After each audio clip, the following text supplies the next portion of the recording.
It's time for the Rick Smith Show.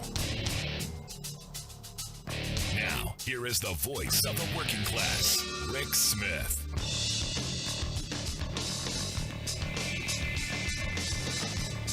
And welcome, brothers, sisters, working class heroes. This is the Rick Smith Show. Thanks so much for being here today on the big program. Lots to get to, lots to talk about. Reality check. Organized capital crushes disorganized labor every time, without question. And we're living through another moment where organized capital is doing just that. Today, I wore my Working People's Day of Action t-shirt from back in 2018 when we were talking about, how do we fight back against the Trump administration's attack on organized work? How do we fight back against the deregulation and all of the swing of regulatory power that Trump was putting in the hands of corporate America? Now we have a virus that is doing even more than they could have imagined. And the pandemic is proving once again that the moneyed interest, they're going to be fine. Regardless of what happens, the moneyed interest in this country are going to do really, really well. And, it comes down to one of these moments where you look at what we talked about last week on the program, how the billionaire class has not only done really, really well, but they've actually gotten larger. And in fact, the really extremely wealthy got even more wildly, insanely wealthy. In fact, during the pandemic time, which they're saying is sometime between March 18th and June 17th, which is when this study was done. They found that, $584 billion flowed into the pockets of our heavy 643, because we've got now 643 billionaires. At a time when families are struggling to put food on the table, at a time when families are struggling to make ends meet. This is one of those moments where at some point, we have got to stand up and organize and say no more. Because here's the weird thing. In April and in May, we know that commercial real estate properties saw their rents dry up. About half of commercial real estate properties the rents went unpaid for the months of April and May. And what we know is the little guy's going to get screwed no matter what, because organized money has tons of lawyers, because our government has done very little, if anything, to kind of weed that out. So it's going to end up in the court system. A lot of stuff is going to end up in bankruptcy courts and in judgments where if you've got a team of lawyers, you're going to probably do all right. If not, you're going to end up bankrupt and broke and, desperate. And the working class of this country, sorry, you don't have a team of lawyers on your side, which is why, again, every time one of these downturns happens, every time one of these collapses happens, we suffer. We, the working people of this country, are the ones who struggle. We didn't get the $1 trillion slush fund like the Mnuchin Trump GOP $500 billion slush fund that is being just sucked dry by corporate America. Big business, they get this. They also get that if they're not sucking money out of the trough, they know that they can take on huge amounts of debt, and our Federal Reserve is going to buy it up like crazy. They're going to buy up tons of it. And the thing is, if you thought corporate America was in debt before the pandemic, which it was a huge concern about, just wait till we're on the other side. And wait till you see who's left holding the bag as their profits once again soar, and we're left with, hey, sorry, we got to cut Social Security. Hey, sorry, Medicare's got to go. Hey, sorry, we can't fund education. We can't fund healthcare. We can't fund infrastructure because we gave all the money away to the billionaires and the wealthy corporations who didn't need it. Now, look, I'm one of the first people who says, look, We need government to increase spending during these times. We need to increase demand. We need to prime the pump. We need to get things moving, but we need to spend in a smart way. And I go back to my economics 101 class where the professor was very clear. There's good debt, there's bad debt. Handing out money to corporations, bad debt. Ensuring that workers have jobs by, maybe a jobs program, maybe infrastructure, maybe who knows. Good things. What we need is another stimulus to help bail out Main Street, not another dime for corporate America. Not a dime should have gone to big business. Not a dime should have gone to a publicly held company or to the wealth class of this country because they don't need it. Should have gone to those small businesses who were out in the streets risking their lives just to reopen to save what they've got. It should be going to those families who are concerned that come June, July, August, they're going to end up being evicted from their homes. They're going to end up being foreclosed on. We don't know what's coming yet. But I'll tell you what we've got. We've got a government that's just not listening. And this most recent idea coming out from the Republicans, first it was Trump's little baby, Explore America. Now Martha McSally, the senator from Arizona, she's come out with a great idea. It's the TRIP Act. Yes, the TRIP Act, the American trip. What can be more American than the American road trip? What she's proposing is a $4,000 per person tax credit, $500 per child. So if you're a family of 5, you're looking at $9,500 for 2020, 2021, 2022. So that's a lot of tax credit and a lot of vacation if you have vacation time. And here's the great part of this. There's nothing in there that says you poor working schlubs who don't get vacation can actually take advantage of this. This, again, is another one of those moments where they've devised a plan to ensure that their buddies, that their donors can cash in and suck off the government teat. And again, this is not new. They've been doing this for ages. They craft these plans to make sure that they can profit from them. Because guess who's going on vacation? People who can afford it. People who have vacation time. They're going to be the ones. So they're going to be the ones that benefit this. Which is why I think they've only proposed, I think, $50 billion for it. And I'll tell you, I can personally come up with a ton of better ideas than spending $50 billion to pay for rich people to go on vacation. It just seems dumb to me. But I digress. We do need to help industry. And this is one of those moments where you go, we need to help some industry. But does it have to be the big chains? I mean, I look at the Orlando Sentinel reported, I guess it was about a week ago, that tourism in Florida had taken a massive hit because that's why you go to Florida. They pointed out that the Wyndham Hotel and Resorts Incorporated, that they had turned in the first quarter of this year a $22 million profit. They also said that 95% of their franchisees had applied for government money. So they're already being taken care of there. Disney turned a $520 million quarterly profit. They're expected, according to the Orlando Sentinel, to save $150 million through this new corona-related tax credit. Also, they point out that the Miramar-based Spirit Airlines, which lost $28 million in the first quarter, is expected to get somewhere about $500 million to $1 billion in tax dollars to help them.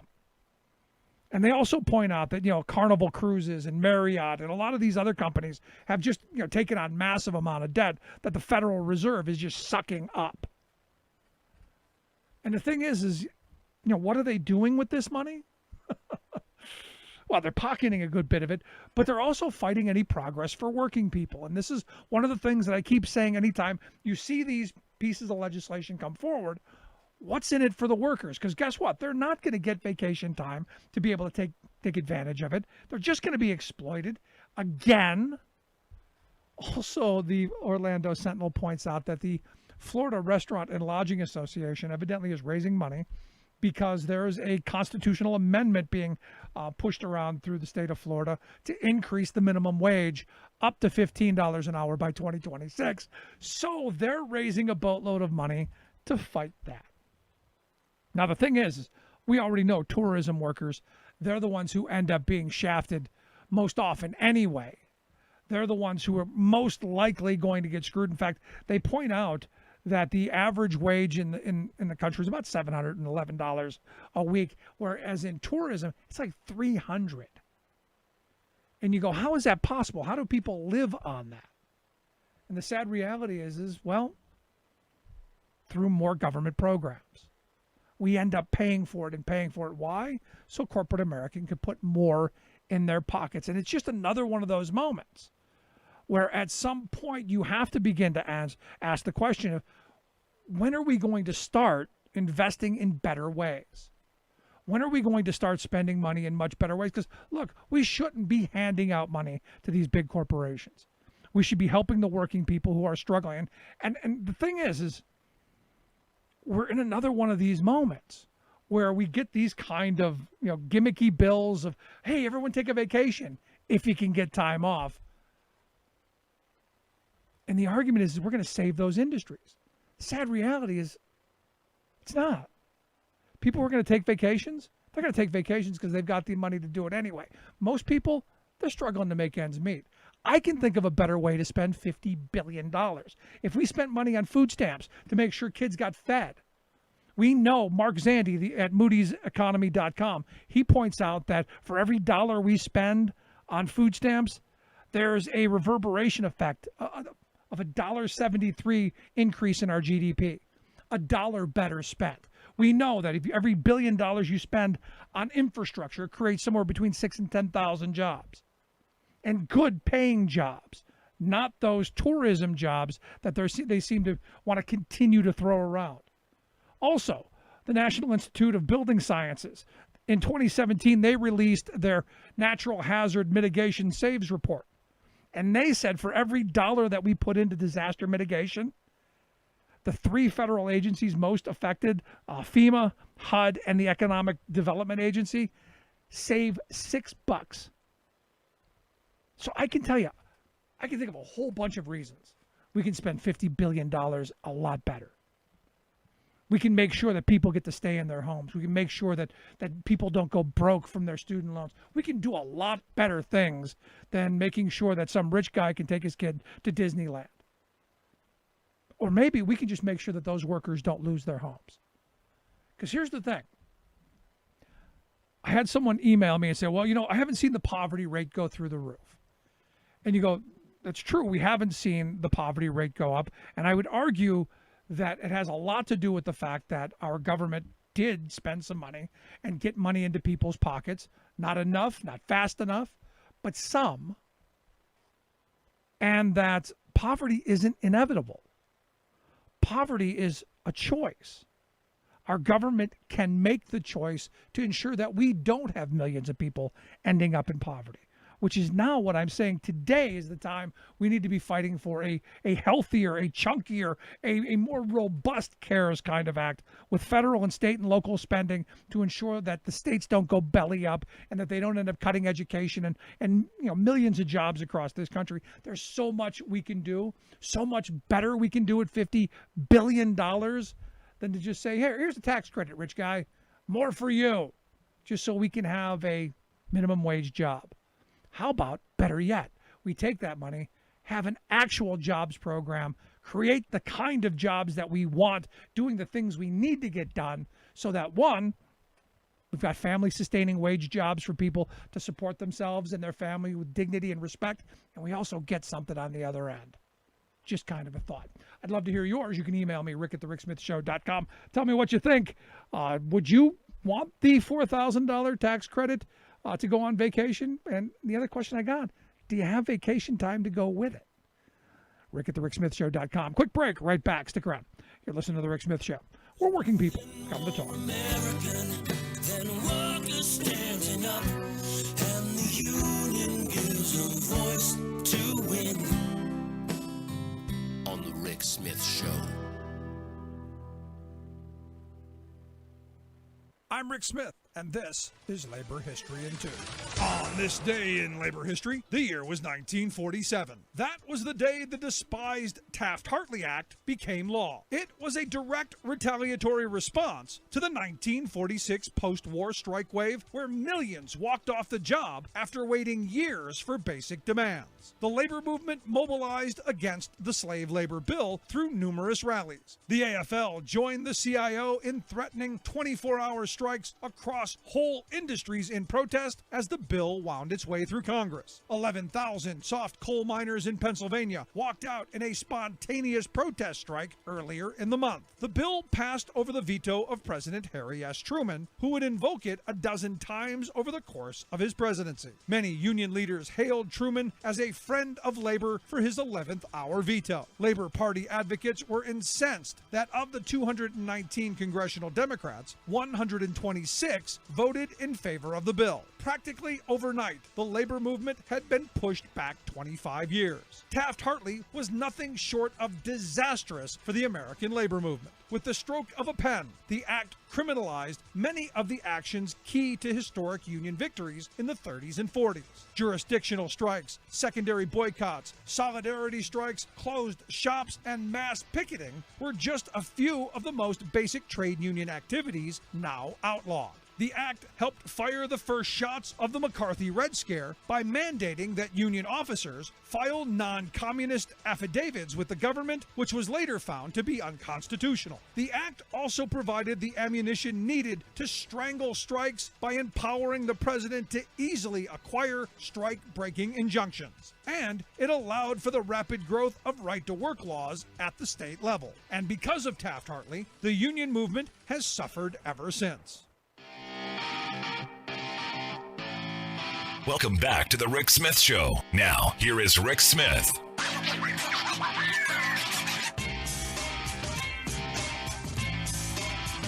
So I gotta tell you, I'm still amazed that there's anybody who would support Donald Trump after the statement of, we just need to test less.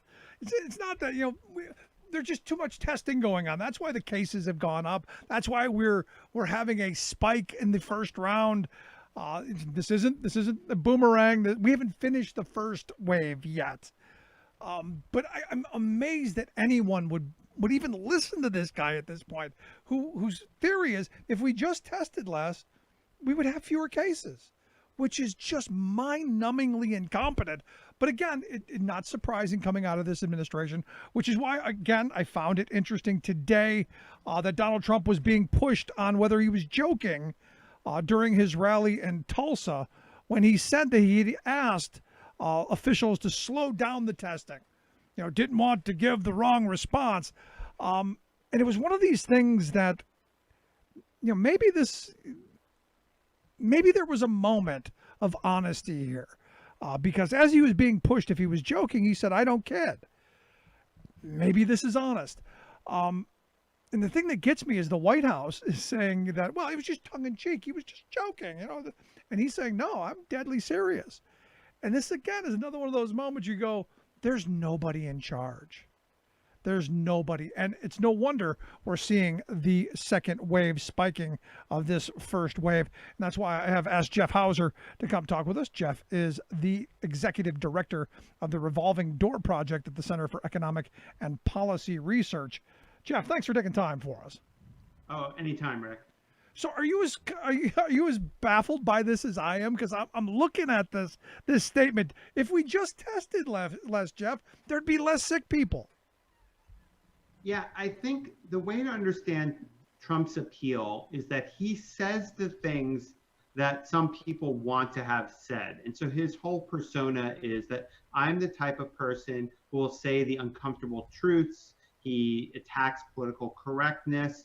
And there are these weird moments of candor in which he confesses that he is as racist or sexist or any number of different, or avaricious. He is greedy as all heck. He indicates he is all these different things that people imagine that they might themselves wish they could be, that they could get away with.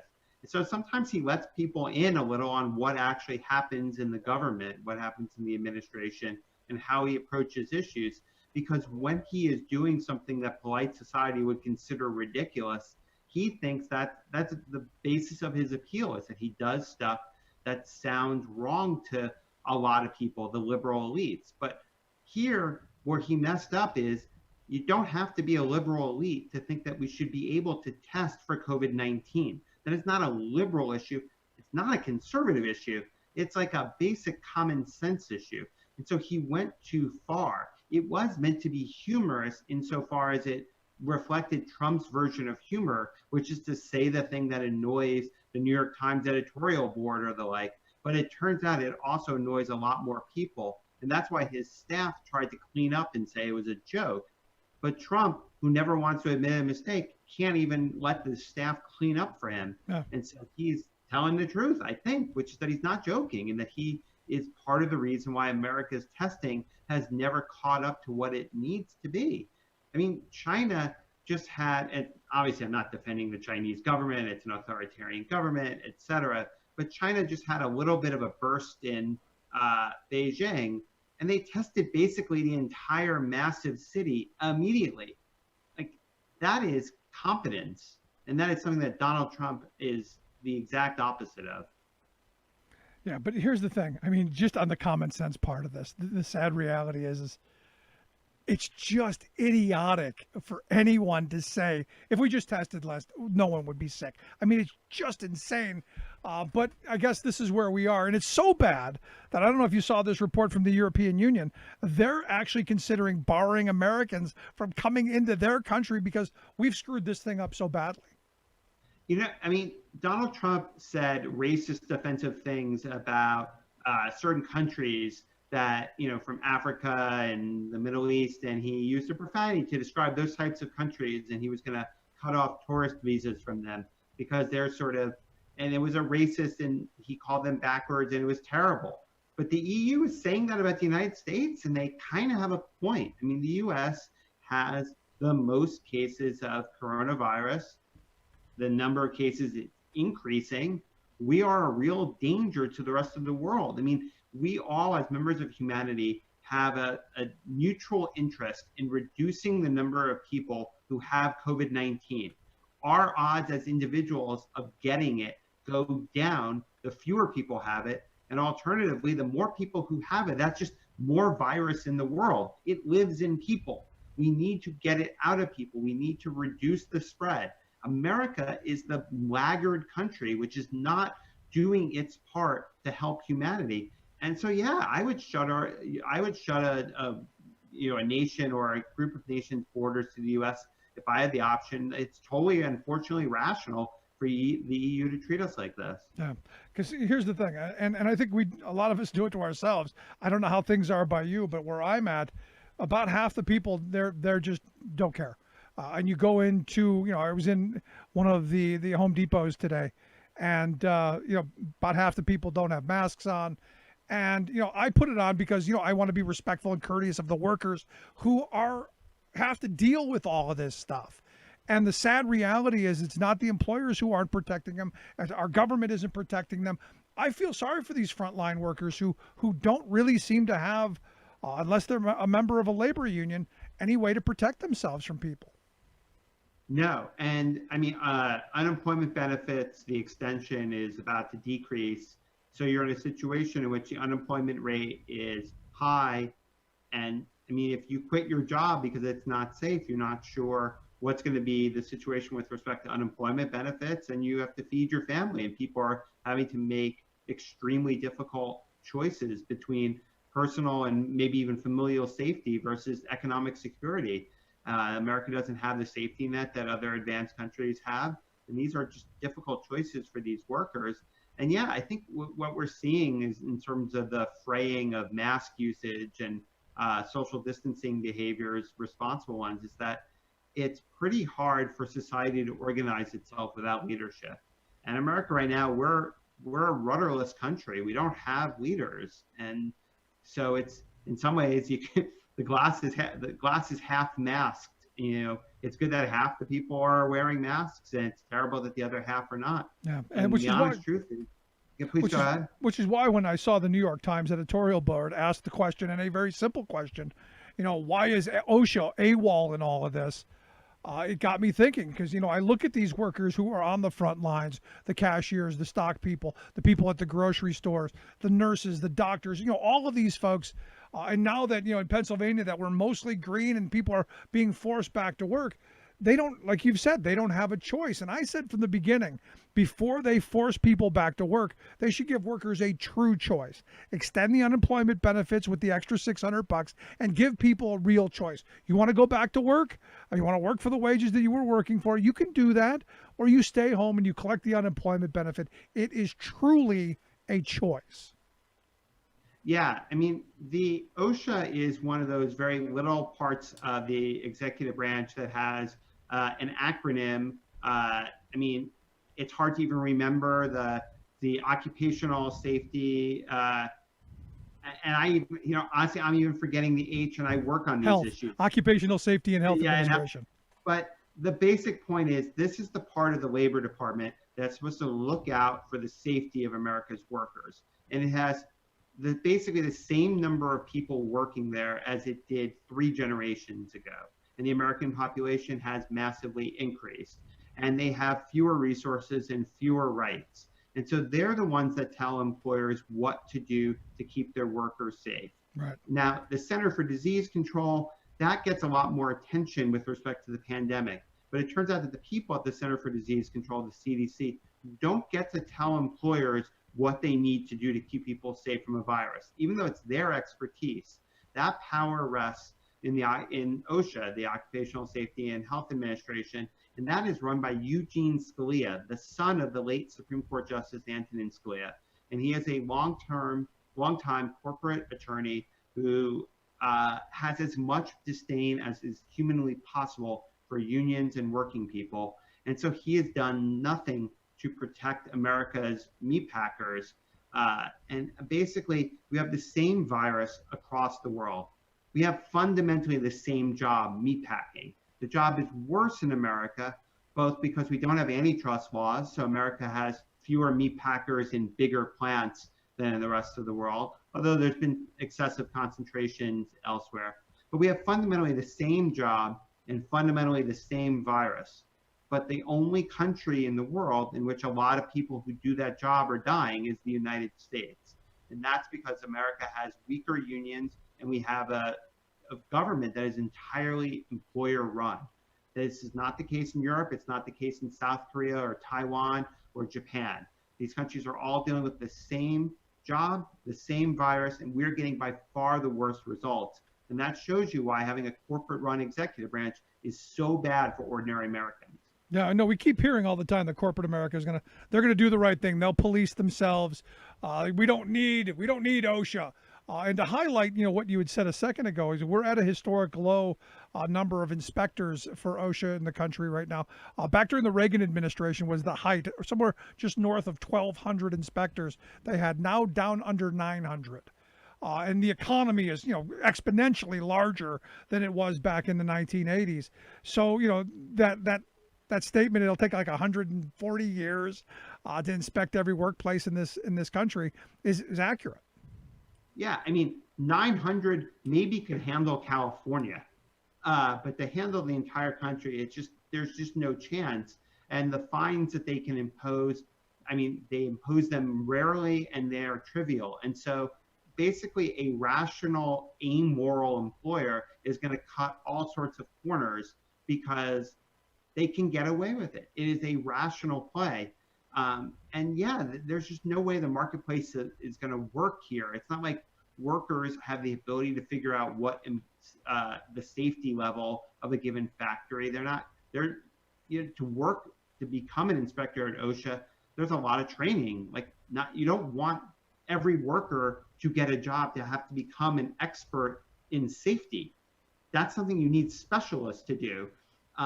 And so workers don't have a way to figure out in advance who's the safer employer, who isn't.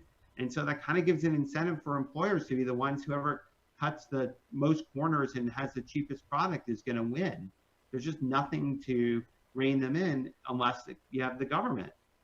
Yeah, at the end of the day, when you have someone like Trump who admittedly, wants to slash regulations, wants to, basically allow the Wild West of the workforce to flourish, it puts us all in a very dangerous situation. And look, this is one of those moments that I keep telling people. It's not just you or me. I'm just not worried about myself. I'm worried about all of us, because what happens to you eventually could happen to me. Absolutely. I mean, you judge a society by how it treats the people with the least social capital. It's not like in Europe, the meat packers tend to be the highest status people. They're often immigrants within Europe themselves. They often come from Eastern Europe. But there's still just a basic assumption that even if there are issues, anti-immigrant sentiments and problems within Western Europe, there's still just a basic level of decency with which they treat all people that is a lot better than the US. It's not as good as it should be. But we're just failing morally. And this is the type of thing that you would wish the Democratic Party takes more seriously and makes a big deal out of. No, and this is one of those moments, that I keep going back to the Democrats in the House, who I don't think have done a good enough job to protect workers. This is one of those moments that I think you should be out on the Capitol steps screaming about the lack of protections coming out of this government, the lack of oversight from OSHA, the lack of their holding employers accountable and demanding safer workplaces for people. Look, if we're pushing people back into the workplace, if we're telling them, hey, things are okay, it damn well better be.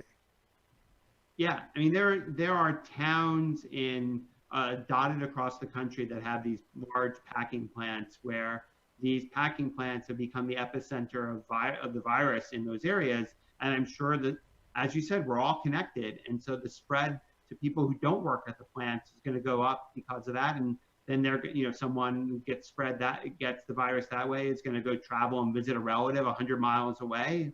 This is how you keep the virus alive. If we had done social distancing more seriously, I mean, they're playing baseball in South Korea. The Bundesliga, the German soccer league, is just about finishing up their season. I mean, they are so far ahead in returning to normalcy. And the U.S. can't get there because we did a lot of social distancing, and many of us did a ton of social distancing, but we didn't all do it. We didn't have the right leadership. We are not treating our workers well enough. And as a result, we are having the worst COVID-19 pandemic of any developed country. And our death totals are popping back up when the rest of the developed world, things are getting better. Yeah, well, not surprising considering, again, we've got a guy who just says, hey, if we just didn't test, it'd all go away. Yeah. I mean, sad and scary. But Jeff, I appreciate the thoughts. I appreciate the time. Thanks so much for the work you do. Thanks for having me. Good stuff. Jeff Hauser, Executive Director of the Revolving Door Project there at the Center for Economic and Policy Research. I'd love to hear your thoughts. Are you opening up where you are? Are you seeing the distancing? Are you seeing the masks? Are you seeing good behavior? I'd love to hear it. You can email me, rick@thericksmithshow.com. Going to take a quick break. Right back after this. Stick around. This is The Rick Smith Show. We're working people have the talk. Remembering that united we bargain, divided we beg. Rick Smith.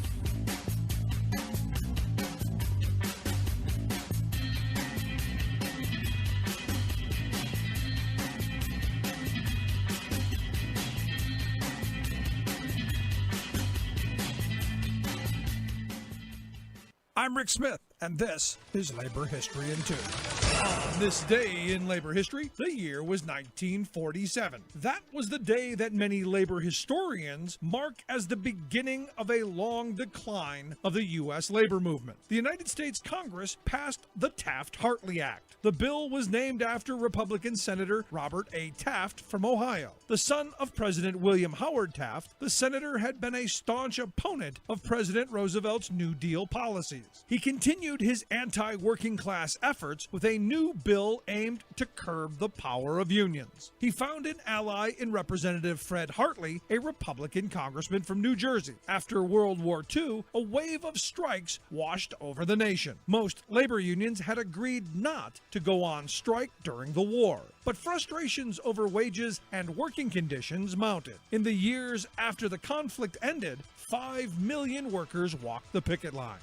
1 in 4 private sector workers was a union member. Labor was on the march. The congressional Republicans passed the Taft-Hartley Act in response. The bill ushered in limits on the right to strike. It also began the era of so-called right to work, allowing states to pass laws making it more difficult for unions to collect dues and represent workers. The new law also required union leaders to sign affidavits that they were not communists, bringing the Red Scare to the House of Labor. A massive rally at Madison Square Garden in New York City asked President Truman to veto the slave labor bill. President Truman did veto the bill, but Congress overrode his veto. Today, only 12% of workers are in unions. 26 states are so-called right-to-work states, to the great detriment of workers' living standards and their health and safety. Labor History in 2 brought to you by the Illinois Labor History Society and The Rick Smith Show.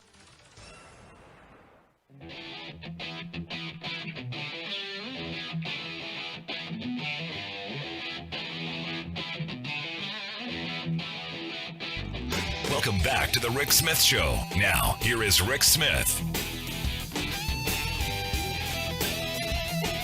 So, as we've been talking about, the reality is I don't think this administration has done enough to keep working people safe. I don't think they've done enough to help families stay secure. And we're seeing another rise on, especially in the southern states. And, my daughter came home and said, her former boss was, traveling throughout the South because this is all a big hoax. Well, we're now seeing the result of that theory. It's a big hoax, and they went about their way. And now the numbers are jumping up, and they're going to get worse. And now, we're afraid. And again, this is what I've been talking about from the beginning. We need to protect people on the job. And that's why I've asked my next guest to come talk with me. Everett Kelly is the national president for the American Federation of Government Employees. He recently testified before Congress telling them that there was no need to race or to rush back to reopen to get government employees back on the job, and that we need to take the necessary step to protect workers as we do open by doing the smart stuff that we've been talking about: universal testing, strict social distancing, and of course, personal protective equipment.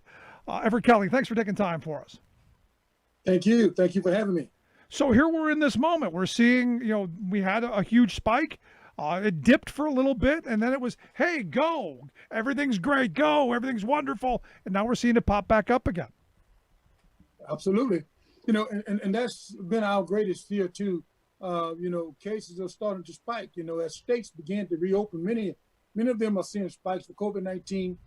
Just last week, 10 states saw, a record number of cases. Now, it's not the time to be returning federal and DC workers back to the work site. No, it's insane to me. But here again, this is another one of those moments where you've got a leader who doesn't care about people. He doesn't care about workers. And it shows in these decisions, and which is why I think it's so important. And I keep emphasizing the fact that in this moment, particularly, having a union stand up and speak out and demand better is a matter of life and death at this point. Absolutely. The bottom line is, this administration has been bent on silencing, the unions. They issued executive orders stripping, unions of their right to collectively bargain. And it is my belief that had the various agencies allowed the union to negotiate with them or just sit at the table and come up with great ideas as to how we can re-enter to the workforce, or in the event that we had opportunity to negotiate PPE and those types of things, I think we would have seen less people affected by this pandemic.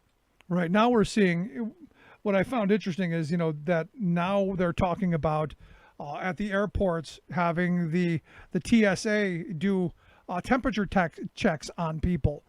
And, it was one of these moments where, there's as if the TSA doesn't have enough to do and enough responsibility. We're now going to kind of put them in charge of making sure that this virus doesn't spread without training, without proper equipment, and without any procedure on how you deal with people. It just seems, again, that there's no leadership and no thought that goes into some of the stuff that they do.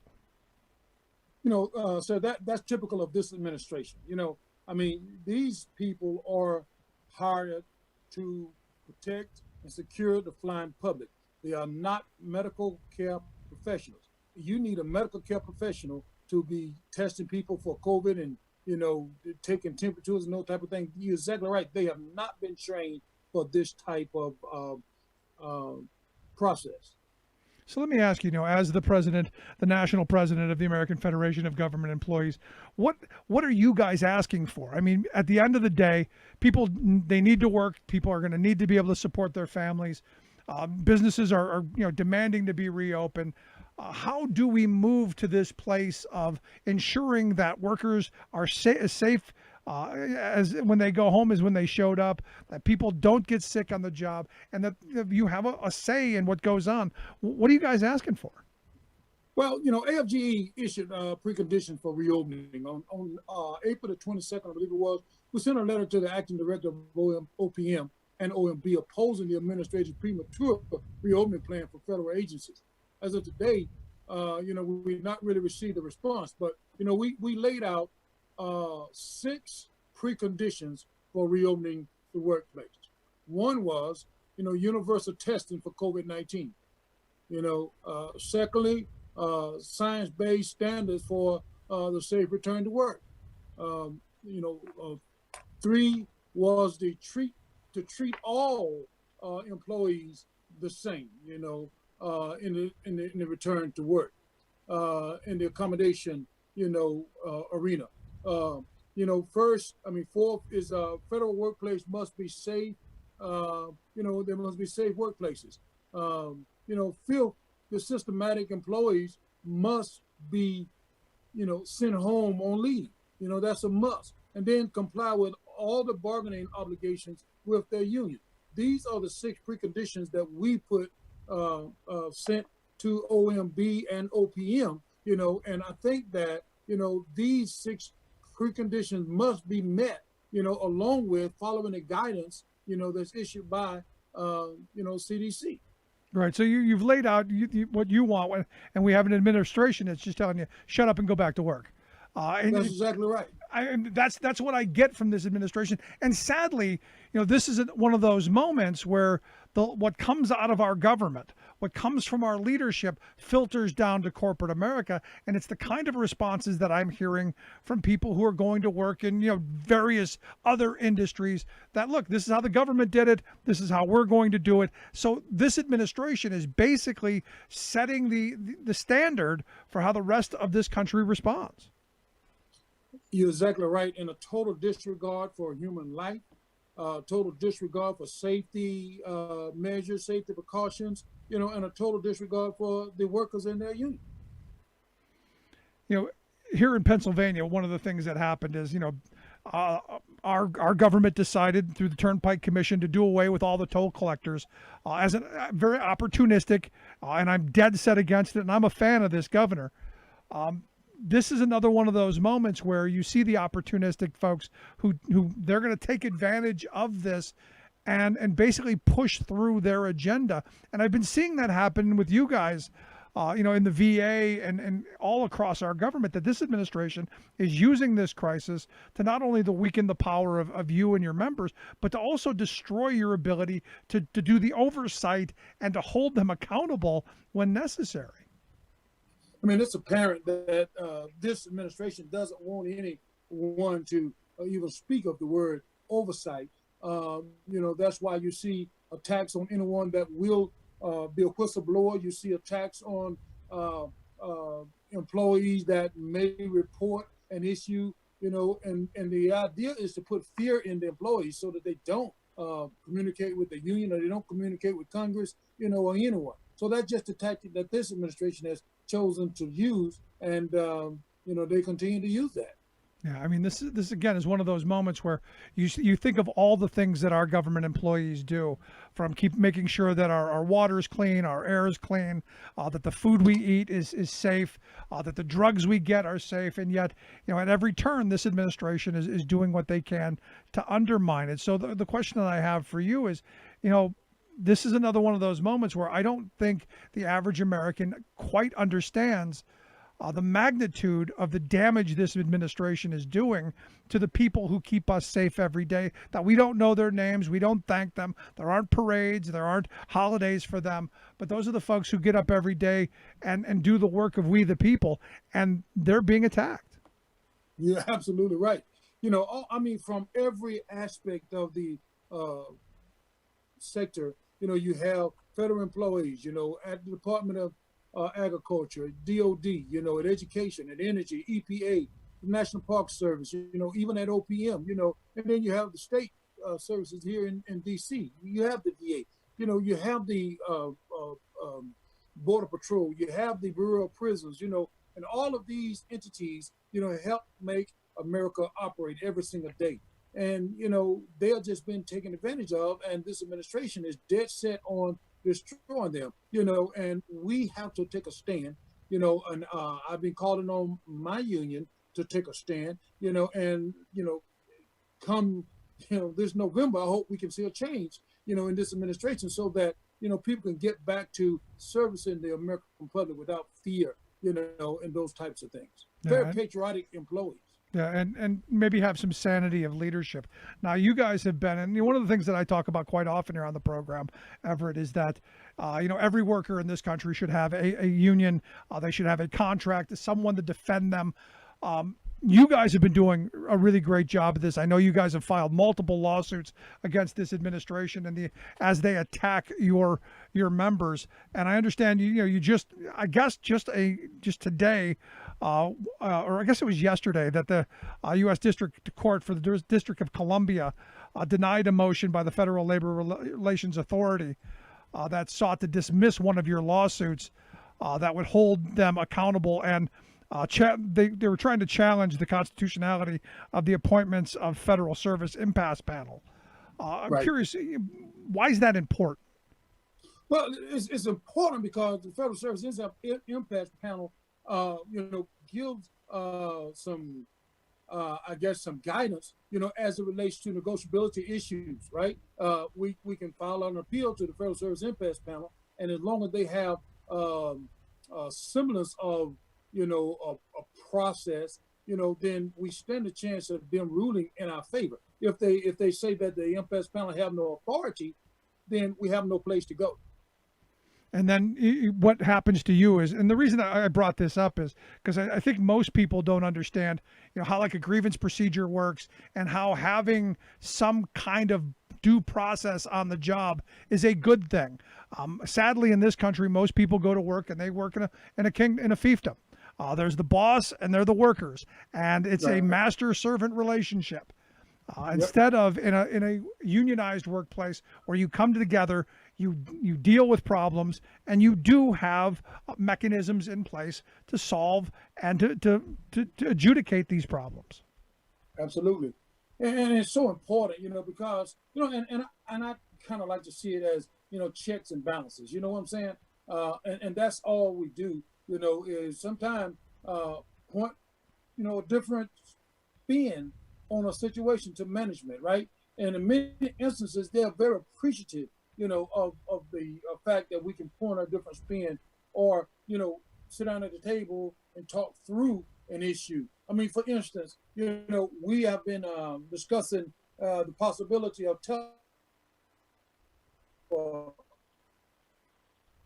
a number of years.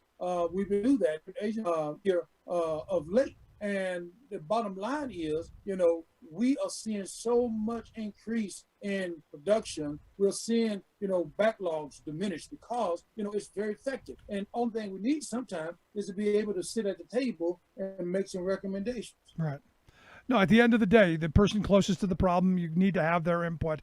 And again, it's one of these situations where instead of having a master-servant relationship like we seem to, like the Trump administration seems to want, actually having some input from all sides and working together as a team, well, that seems to be, something more positive.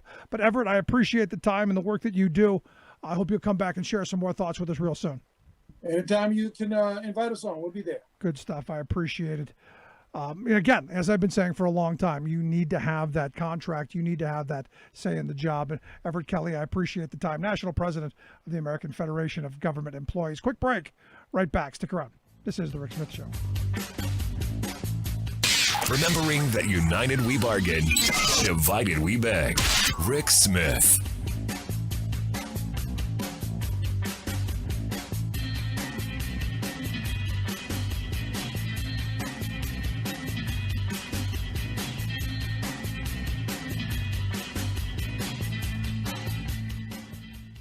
I'm Rick Smith, and this is Labor History in 2.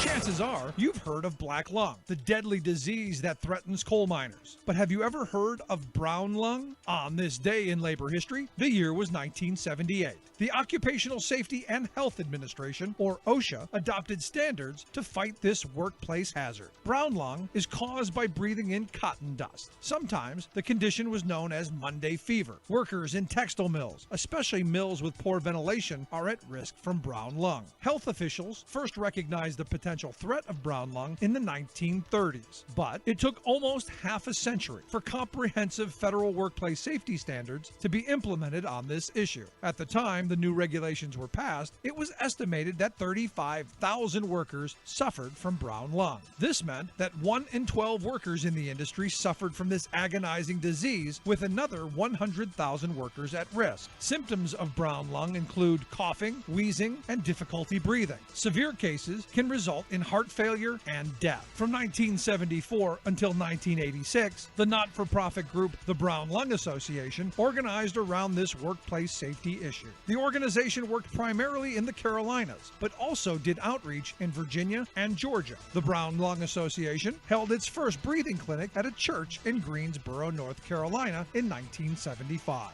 It went on to hold similar clinics in other southern cities. The group ran media and lobbying campaigns to bring attention to the issue. They also helped workers file compensation claims. Thanks to OSHA and groups like the Brown Lung Association, in the 1990s, the number of deaths attributed to brown lung had fallen to 81. According to OSHA, the instances of brown lung have fallen to 0.01 cases per 10,000 workers. The fight to end brown lung is just one part of the struggle to ensure workplace safety in the United States. Welcome back to The Rick Smith Show. Now, here is Rick Smith.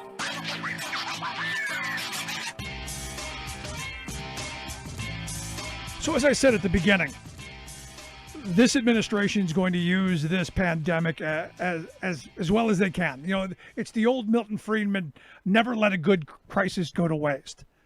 And also the Milton Friedman, it's the bad ideas that are lying around that you use when crisis hits. So all of the stuff that we're seeing, these are bad ideas that all of these think tanks and all of these state policy network folks have been dreaming up for a while. You don't think that this Martha McSally bill, the American Trip Act, just came out of nowhere.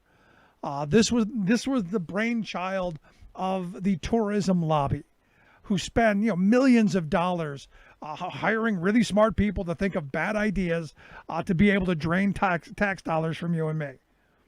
And it sounds like a great idea. Hey, well, I could take a vacation. So you realize most people in this country don't get vacation. You don't get paid time off. And the other side of it is how many people are going to be able to afford the tax credit to pay the money up front in the hopes that you get it down the road. This is another one of those moments where the wealthy are just going to get wealthier. It's another little bit. It kind of reminds me of the charter school thing. And, I've had this argument, for years over the charter school thing because, I know a number of black friends who think, charter schools are just the greatest thing because they got this. It's not those crummy public schools that they went to, the crummy underfunded, old, falling, broken down public schools they went to. No, these are better. They've got shiny knobs and all of that. And the voucher programs that came out of all of that, where corporate America is just sucking money out of all of this stuff. The voucher program in particular. Most people, when you get the golden ticket, they can't afford to pay the rest of the tuition. Years ago, we had a state senator here on my program who supposedly wrote the voucher bill for Pennsylvania. And I asked him, if I get this golden ticket, can I send my kid to one of the really exclusive schools in Philadelphia, which is like 40 grand a year? And he said, yep, pay every dime. And it's right in his legislation that you get what your school district pays, which at the time was like $8,000 or $10,000, something like that. So I'd had to come up with the rest of it. Yet he believed that it was going to be the golden ticket, and it wasn't. All it was a handout to rich people who are going to send their kids to schools anyway. And this is the same thing. This is another piece of legislation that's going to benefit the wealthy who are going to do it anyway. So we're just going to hand out money to people who are going to Disney World anyway. Instead of saying, hey, you know what, how about we take that money and make sure that those workers are made whole until the industry comes back around. But I know that worker-centric kind of idea is impossible with this administration, because their mindset is still in taking us back to the bad old days where workers were exploitable, where they're expendable, and where they, seen and not heard, used and never considered. They're taking us back in a hurried fashion, and because of this pandemic, in a much quicker way, back to the days of Lochner, back to the days where if you were hungry enough, desperate enough, and your kids were starving, that you'd work in deplorable conditions for poverty wages. Hey, that's your liberty, buddy. It's your liberty. It's your liberty of contract. Yes, you could work 100 hours a week for sub-minimum wage, and that was your liberty. We're hearing the same voices today, because some of the ideas that are kicking around on the fringes are undoing a lot of the things that built the middle class of this country. What we need to be doing is we need to be pushing for a higher minimum wage. We need to be pushing for job guarantees. We need to make sure that people who, when they have jobs, get benefits like vacation and have a wage high enough to where they don't need a tax credit to take their kids on vacation, that they can afford it. And I know it's a radical thought. It's a radical idea that your work should pay for your life. I know it's radical. I know it's crazy. It's way out there. But we've done it. We'd had it at one point, and it was either stolen from us or we voluntarily gave it up for more rich people. Because again, what this pandemic has shown us again is that the very wealthy, they know how to enrich themselves. They know how to do very well. Thank you very much. And that we're easily exploitable. We're easily divided. The fact that, and this is the mind-blowing part of this, if you watched Trump's rally and you watched some of the people who were out there defiant of sanity, I'm not wearing a mask, we don't need no stinking mask, and you see people every day who are telling you that by their actions, we're divided on a mask. We're easily that pitted against one another. Let that sink in for a second. This is why I said at the beginning, organized capital crushes disorganized labor every time. And right now, as a labor movement, we're totally disorganized. As a working class in this country, we are completely exploitable. Which is why we didn't see the 90% wage that even a conservative like Joe Walsh was pushing for. That workers weren't given the choice to stay home or go to work. That there wasn't an option, that there wasn't a safety net. And that people in the coming months are truly worried about, are they going to be able to pay their rent? What happens when the protection from not paying their mortgage gets taken away? And look, they didn't get mortgage forgiveness for the months that they missed. That's just tacked on to the end. They just didn't get penalized with fees now. They're still paying for it. This is one of those moments, and I keep coming back to this because I think it is so important to understand. If we don't wake up, if we don't come around, things are going to get much, much worse. And if we don't wear those damn masks, if we don't take this seriously, we're going to be fighting this for the next year. And it's going to be bad. And you're going to think 120,000 dead is a lot. Just wait till the end of the year where they're predicting possibly as many as 300,000. Something seriously, seriously wrong. It's just insane. Remembering that united we bargain, divided we beg. Rick Smith.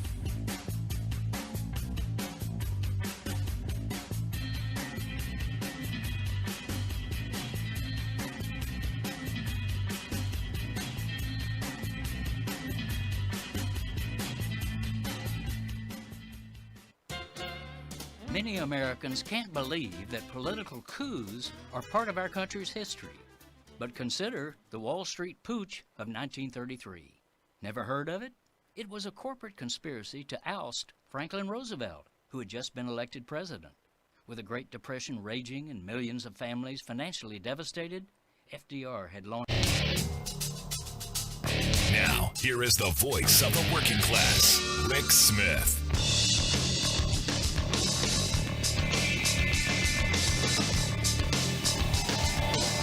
And welcome, brothers, sisters, working class heroes. This is the Rick Smith Show. Thanks so much for being here today on the big program. Lots to get to, lots to talk about after a little over a week vacation, a little much needed rest, rejuvenate the batteries, all of that stuff. And look, dropping away from all of the world burning and in a much needed moment of just stepping back and seeing what's going on from a distance. And we are a nation in crisis. We have a crisis of leadership. And we have a whole bunch of problems that aren't being addressed by our political structure. And this is, again, we talk about elections. We talk about the need for leadership. We talk about the need for people to actually, vote. And with all of the people in the streets and all of the protests and all of the, all the online activism and all the tweets and all the Facebook posts, it's got to turn into votes. It's got to get to the point to where we throw the bums out and we put other bums in. Maybe ones that are going to actually do what needs to be done. Because I look at the disgrace we have in the White House today. And look, day one back, you go, what surprise could Donald Trump possibly have in store today for me? So I see this event where, evidently a lot of southern states are seeing huge uptick in the number of coronavirus cases. They're actually having record numbers of days. So Donald Trump comes out with the genius moment of which, he's said a couple of times. But again, every time I hear it, it just goes, this is why this guy is completely, totally unfit for, to lead a picnic to the zoo, let alone lead the most powerful nation in the world. He said simply, if we stop testing right now, we'd have very few cases, if any. So all we have to do, stop testing. See how easy that would be? Now, we'll just call it something else, kind of like I believe those southern states have been doing from the beginning. And, before we went on break, we talked about, Florida and Texas and those southern states who were reporting record numbers of deaths due to pneumonia, not coronavirus, but pneumonia. And you go, but isn't that what basically kills you with the coronavirus? I mean, isn't that basically a lung thing? Isn't it, it fills your lungs with fluid and basically you drown in your own fluid? Isn't that kind of it? And the thing is, I look now and I'll tell you, I'm a bit hopeful. A couple of weeks ago, I really was not. I was in a moment of despair, I think like a lot of the nation, where we were looking for some sign that maybe there's hope. And I look at the fact that right now in Iowa, where Donald Trump won in 2016 by 9 points, he's only leading Joe Biden by one point at this moment. Now understand, as we progress and the political season heats up, that might change. But at this moment, it looks like Iowa could be in play. You look at the fact that in Arkansas, Joe Biden is only down by 2 points in a state that Donald Trump won by 27 points. There is some bit of hope, which is why you see the desperation coming out of the Trump campaign and the need to get out into the field and stop governing. And there's part of me that goes, I'm okay with him stopping doing what he's doing because it's destructive. But he's going to take the Trump Roadshow back on the road. He's going to Tulsa, Oklahoma, originally for Juneteenth, originally scheduled for June 19th. Big problem there for a lot of people. So they did blink. They did move it to June 20th. And, I kept seeing all these emails coming from people. Oh, we're going to have 200,000 people demanding tickets. There are 300,000 people who want tickets to this event. No, I got one email that said 800,000 people wanted tickets to the 19,000 seat arena, the BOK Center in Tulsa, Oklahoma. So they got 800,000 people are demanding tickets for the 19,000 seat arena. And it made me think of, the old political frame of you get a small room and you pack it full of people and have people standing outside. So it looks like, someone cares. And do I believe there are 800,000 people who are demanding tickets? No, not really. Considering Tulsa, Oklahoma is only home to about, I think the latest number I saw was 430,000 people in Tulsa itself. The greater metropolitan area is just a little shy of 1 million. So look, as red as Oklahoma may be, I don't know that 80% of the people are going to show up. Just kind of throwing that out there. But this is, one of those moments where Trump needs to change the narrative because the narrative for him is all bad. The fact of the matter is, Corona's not gone away. They've still done a horrible job on it. And now with the reopening, they're going to do everything they can do to quash the numbers. They're going to do everything they can do to hold down the number of people that are now reporting becoming sick. And this is the dangerous part. And this is what we talked about before we took our break. The part that was going to be really frightful to me is if states were going to do this. Limit the number of tests, limit the number of reportings on the testing, and just say, you know what, everything's fine. You go right about your daily business. Don't worry about it. And look, where I live, you see some people with masks. I mean, you go into a store, I think most people, they put it on before they walk in the door, and they take it off the second they get out of the door. They're trying on some level, but for the most part, I see us moving away from it. And the troublesome part in all of this is we're only a couple of weeks into the quote-unquote reopening. In fact, where I'm at in Pennsylvania, it's only a couple of days. And, what does, 2 weeks, a month, 3 months, what does that bring us? And, as my wife and I have said a number of times, the concern is that we have this explosion in the fall. And if you think it was bad, March, April, into May, what happens with another explosion? What happens with another boom? Because we're about 2.1 million cases already in just a couple of months. North of 115,000 dead. And I would argue that number is way low. But what do we do? Because the political class is going to be in election season. Where do we go? What happens? And it becomes one of these moments where, we've got a lot to talk about and a lot to get to. And you look at these protests out in the streets, and look, do I blame people being out in the streets right now and demanding justice and demanding fair treatment? Absolutely not. This has been something that has been decades, centuries in the making. And the rioting and the looting and all of the stuff that you see on TV, I don't believe is representative of the people who are out there calling for justice.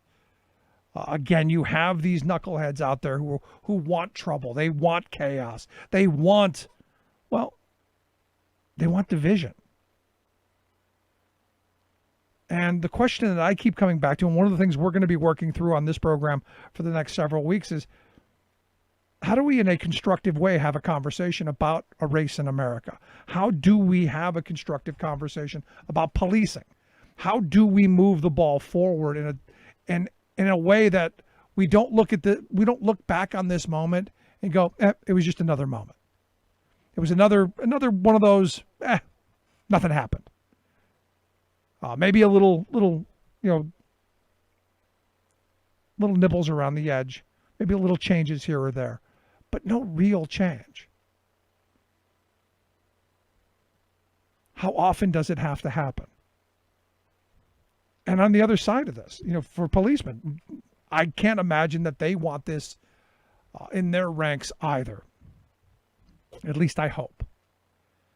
So we've got lots to get to, lots to talk about. Also, the big historic decision today by our Supreme Court, literally shocked by Neil Gorsuch and John Roberts siding with the liberals on the LGBTQ case. We're going to talk about that, but lots to get to and lots to talk about. Going to take a quick break. When we come back, going to look at how do we take this moment? How do we take this moment in history and move it into a constructive conversation? How do we move it forward and take advantage of this crisis and turn crisis into opportunity? When we come back, Greg Horowitz is going to be here to share some thoughts. He's a New York Times best-selling author. He's got a series of pieces over at the Bulwark that are worth discussing. So when we come back, Greg Horowitz is going to be here to share some thoughts. Quick break, right back. Stick around. There's nothing more American than workers standing up, and the union gives a voice to win. On the Rick Smith Show. I'm Rick Smith, and this is Labor History in 2. On this day in labor history, the year was 1937. That was the day anti-union violence erupted in the Valley of Steel. The Little Steel Strike was then in its 20th day. The strike had spread to Bethlehem's Cambria Works in Johnstown, Pennsylvania. Newspaper headlines screamed, 30 clubbed, stabbed, shot in strike. Guerrilla warfare breaks out anew in Pennsylvania. The day had been marred by hours of fighting with scabs and the police as miners joined picketers in support. Strikers lobbed rocks at scab cars attempting to drive through picket lines and successfully overturned a number of vehicles. Steel-helmeted police attacked strikers, swinging riot clubs and launching tear gas shells. One picketer, Tony Mandos, was in critical condition after having been shot twice by police. Mayor Daniel Shields announced he had deputized 250 special police and was preparing to, quote, raise an army of 3,000 American Legionnaires by nightfall to protect the city of Johnstown from strikers.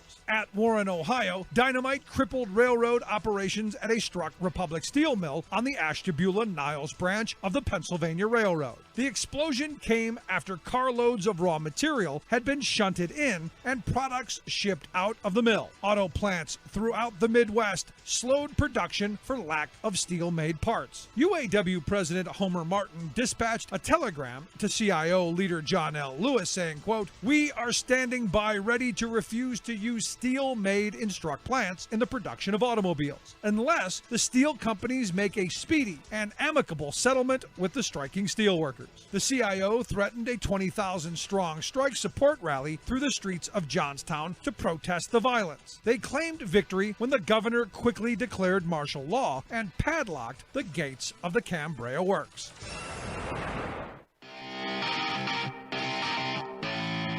Welcome back to the Rick Smith Show. Now, here is Rick Smith. So as I said, I deliberately stayed away from cable news while we were on vacation. And, look, I checked in. I'm this kind of political junkie that can't stay completely away. I did check the sources I generally check in with, the Washington Post, New York Times, Fox News Online, CNN Online, stuff like that. The reading stuff, not the video stuff. I stayed away from cable news completely Because to be honest, I didn't want to see the same broken window over and over and over again. I didn't want to see if it bleeds, it leads. I wanted to read the articles. I wanted to hear what people had to say and be able to formulate some bit of thought. Because look, as I said, I didn't buy into the rioters and the looters and all of that because I believe it's all just kind of a change of narrative that I think is unhelpful.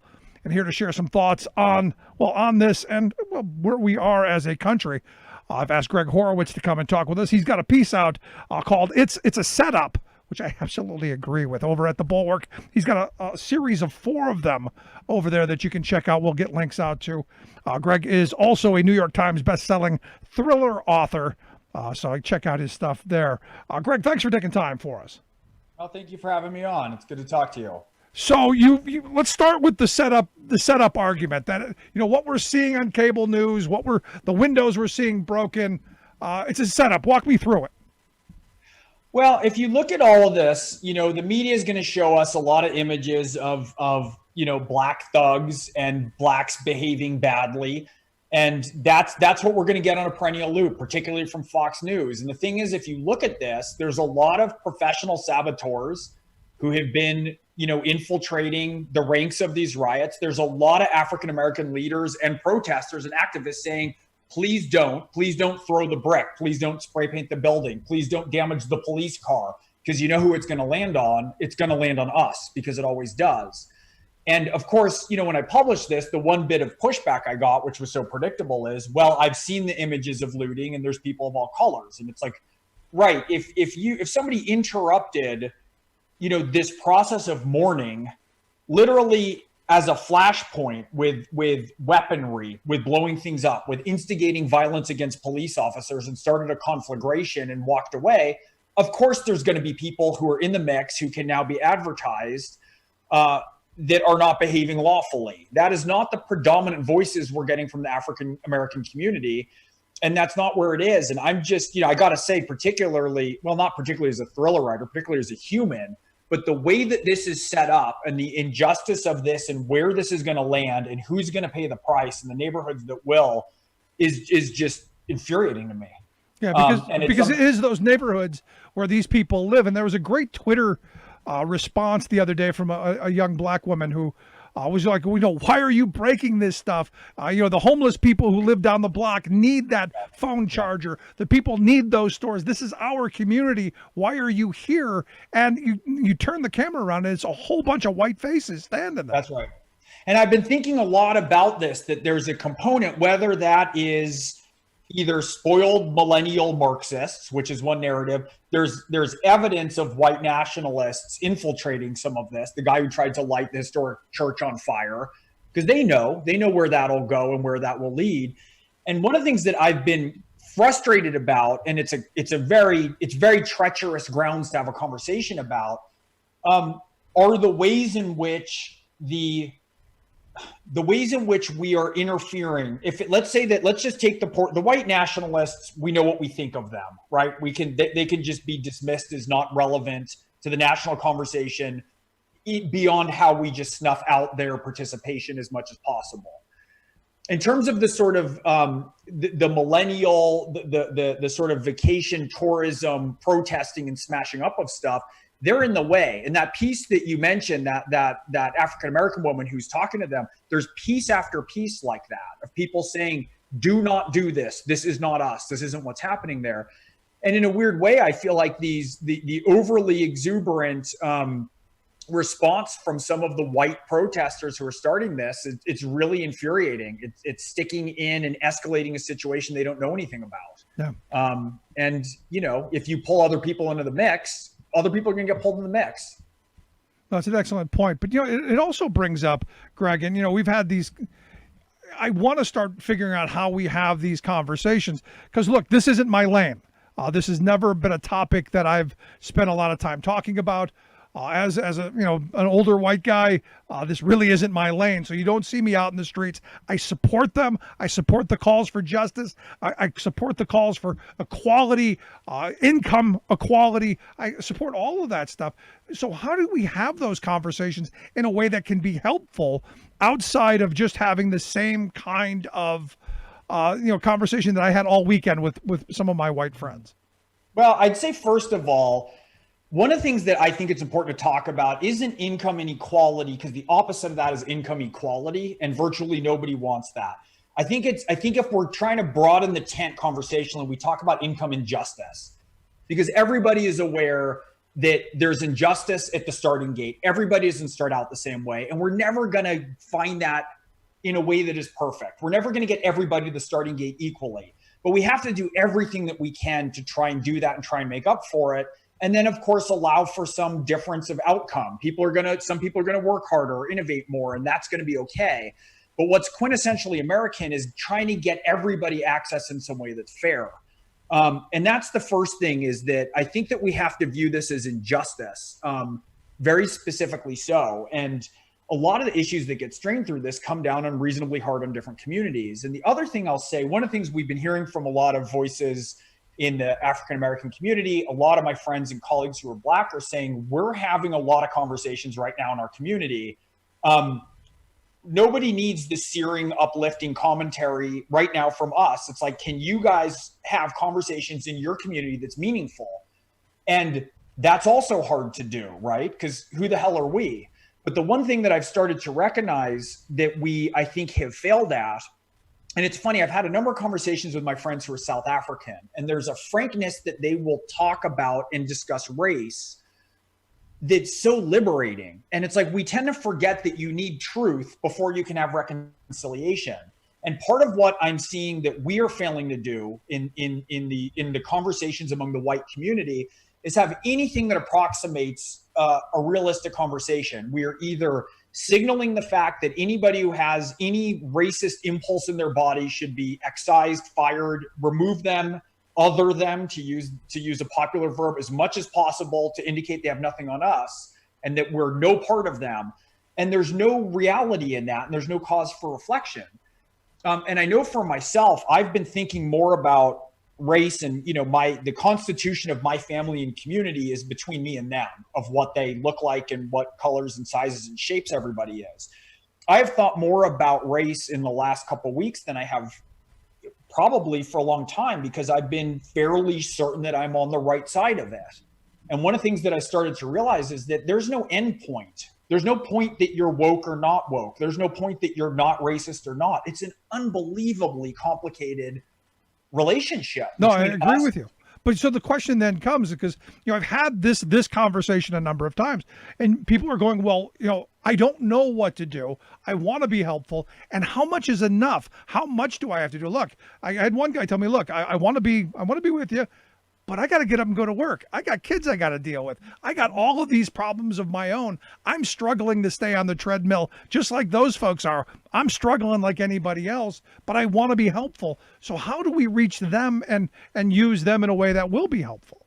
Well, I think there's a couple things. And I think, as always, a lot of it comes from the opposite of what our society with social media is set up to do. What we're set up to do is to constantly broadcast all of our virtue and efforts. And I think part of what we are hearing, and part of what we need to do more, is to be more quiet in our expression of our virtuousness and lack of racism, and take concrete, small, everyday steps within our lives, within our businesses, within our communities, that are concrete things that make a difference, that maybe we don't tweet about and talk about and parade about. And maybe we don't wear that as a source of virtue, but it's something that is reflective that we're doing because it's right. And there's, for me, I've always prided myself, as I say, of being on a certain side of the divide. But I went back and took a kind of moral inventory in the last couple of weeks of going, where are places that I could do more than I haven't, and I haven't looked at it. And the thing that's so hard with this, Rick, is I always think that wisdom is self-adjacent to kind of shame and self-loathing. You have to kind of go through that to learn anything or to move. And I wish that we could lower the bar for people to insight by trying to lower the bar for, shame or learning in places where they might have not seen something in a way that might be as what's the word I'm looking for? Just as they might otherwise have. So instead of sort of shaming them and pointing out how amazing, what paragons of anti-racism we are at every turn, there's a lot of it to help people through and go, you misread that. And maybe we could have a talk about it. I can understand thinking that way. Like, if people can have a way back to understand that we're all gray and everybody's learning, and that's something we can kind of try to model in the community instead of acting like we're all peerlessly, wonderfully colorblind, maybe that's where the conversation starts. And then we can look at it and go, yeah, I didn't think of it that way.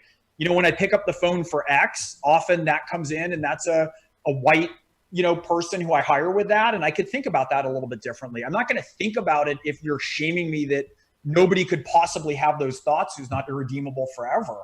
So we have to own our own side a bit more. And those are hard conversations and everyone's terrified to have them, I think. No, you're absolutely right on that. Because I know I've had those conversations where people will turn around and go, I can't believe you said that. And I go, I'm simply asking a question. And when you can't simply ask a question because you're curious, that's a problem as well. And I hope at some point we can get to the other side of that. You're listening to the Rick Smith Show. We're here with Greg Horowitz, New York Times best-selling thriller author. He's got some great pieces over at The Bulwark. We'll get some links out. Also, check out his website, greghorowitz.net. We'll get that on social media as well. Greg, one of the areas that I've talked about for a long time, because, I grew up a minority in a minority community. So, I grew up in an all-black neighborhood.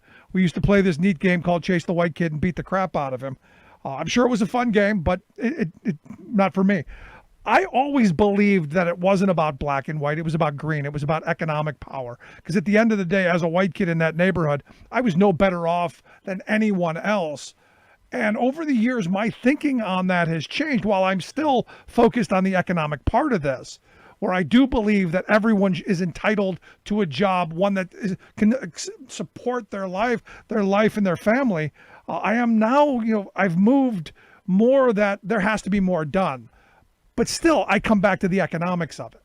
Well, economics, I think all the other stuff that can be done is often used as an excuse to avoid addressing economic power. And economic power, in some ways, is the ultimate equalizer, right? Because if you have economics and you have resources, things can change in your communities and in your churches and elsewhere, and in your jobs, in the job structure. And it's so important. My friends who are Cuban American, I've been reaching out to a lot of different communities. I'm liberal. I do a lot of work trying to help the Democratic Party and candidates. But part of why I write at The Bulwark is I've been very interested in talking across the aisle, reaching out to other communities.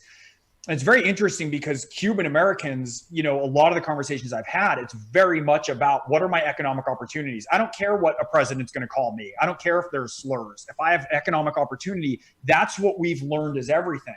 So that's one piece. And the other piece I'll say is the class argument is so tricky. The one thing that was really brought home, I think, with the murder of George Floyd is white people are not killed that way in America. White people are shot by cops. There's all sorts of atrocities. Those all sorts of awful things that happen in the white community. That level of for me, it was like the hands in the pockets. Right. There is a level that is different than anything else. And in some ways, it's easy for us not to embody that in full and to really let in all the way. What's it like if my kid goes out and is driving a nice car and gets pulled over? Like, to really go all the way down and embody that. And again, I'm saying this to somebody with all sorts of different people and perspectives in my community. It's just fundamentally different, or a guy who's jogging, hunted down in the street by two guys in a pickup. Their acts of police brutality against white people, they don't look like that. That's a different thing. And there's part of it when I was watching those that I kind of widened the aperture and let that in differently. And again, part of my block of that was that I felt like I already had arrived, and you don't ever arrive. It's sort of like saying, that your marriage is completely fixed, right? You've solved everything. It's like race in America. It's never something we're going to figure out. And so if we can try to be humble and accepting and try to find humility, right? Try to move forward, try to own the places where we go wrong, and try and be gracious in accepting and helping other people when they do that. And I'm not talking about in egregious ways when people are racist, but I'm talking about in trying to have conversations be real. I did a book tour a few years ago to South Africa. I went to the Apartheid Museum, and it was really life-changing for me. I'd never watched the Truth and Reconciliation,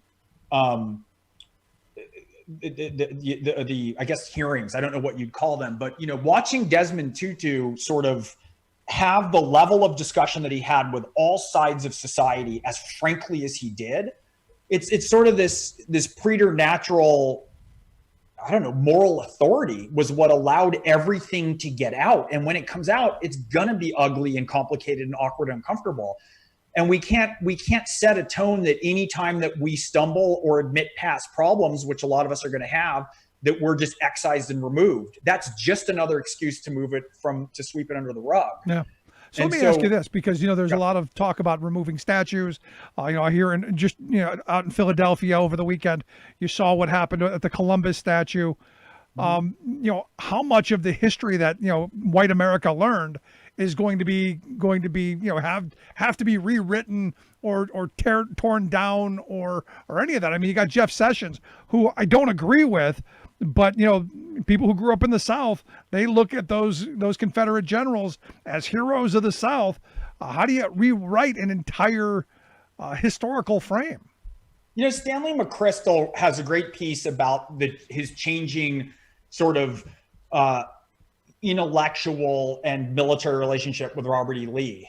And he had a portrait on his wall and how his thinking evolved. And I think it'd be interesting, in a way, it's interesting the evolution of thought that he had about that. There's a lot of options here. I think what makes people nervous is when, how do you fight the balance between an upswell of sentiment and emotion versus doing things in a considered way where the society feels like it can move together? And part of it is some of those monuments, I wasn't aware of this. So I had a very different view. I wasn't aware how many of the monuments were put up during Jim Crow, what the purpose of them was. And, frankly, so part of me started off very skeptical of that, of like, what, are we going to just rewrite the Constitution next? And I understand that fear of a slippery slope. But then I'm sort of thinking, as an American Jew, if there were all these leftover sort of, statues and stuff to Nazi leadership in German communities in America, that would not sit well with me. And so I think that part of it is can we preserve them? There's a lot of different options. Is there a plaque that explains what it is that they represent? Do we put another statue beside it? Do we put them all in a museum and have a Confederate museum that people can walk through and see both sides of? The Apartheid Museum in Joburg has two entrances. One is for white and one is for black, and you get assigned it at the door arbitrarily to start to feel the experience of what that was like then. So there's ways that we can maintain that and not get rid of our history and try to forget about it, but also have a realization that maybe some of these items that were put forth during Jim Crow to exert continued intimidation on communities need to be addressed differently. And I think that's a conversation that we need to have. And I don't think that it's one that can just uniformly be done in the dead of night, because everyone has to sign in on about that and what we do with it. But I think we're ready to look at it differently, certainly with military installations now. Yeah, it's going to be an interesting time we're heading into. Last question I've got, ultimately, are we positive? Are we upbeat that something positive could come from this? Or do you feel, as I have kind of relegated to myself, going, this is another horrible situation, it's another horrible crisis, but sadly, the powers to be are just going to, this will go down the road, and we're going to be no better off down the road. Where do you find yourself? I have to be. I'm hopeful, and we have an option right now. This has been a horrible 3.5 years, I think, for America in a lot of ways. Our standing overseas, for labor, for income and justice, for African American community, for Hispanic communities. I would like to think that if we can get this right today, if we can turn a page today and get this right, that Donald Trump presidency has the potential to be one of the greatest things that's happened to our country. If moving forward, we respond in a way that is real and authentic, and we figure out that we need to address the tectonic plates and not just slop stuff over on the surface. Good point. And there's a lot of things that the Democratic Party, and we don't have time to get into it now, has to answer to also for more standard corruption, more standard, allowing the income gap to widen. And if there is a way that we can take this moment and figure out how to do right by it, get HR1 through and passed, right? Get more of the corruption and money out of our government system, address some of the underlying social injustices that we're still contending with, figure out the strength and importance of our democratic institutions. It would be wonderful if this is a low point that we find, if we can hit bottom here and figure out how to come together as a society.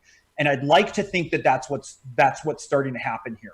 But you never know when someone's hit the bottom or a bottom, and I'm hoping this is the bottom for us. I'm right there with you. Greg, I appreciate the time. Great stuff. I hope you'll come back and talk with us again real soon. Thank you so much, Rick. Good stuff, Greg Horowitz. Make sure you check out his website, greghorowitz.net. We'll get links out on how you can take a look at that. Also, the 4 articles that he's written over at The Bulwark, we'll also get those out. Quick break, right back. Stick around. You listen to The Rick Smith Show. We're working people. Come to talk. Remembering that united we bargain, divided we beg. Rick Smith.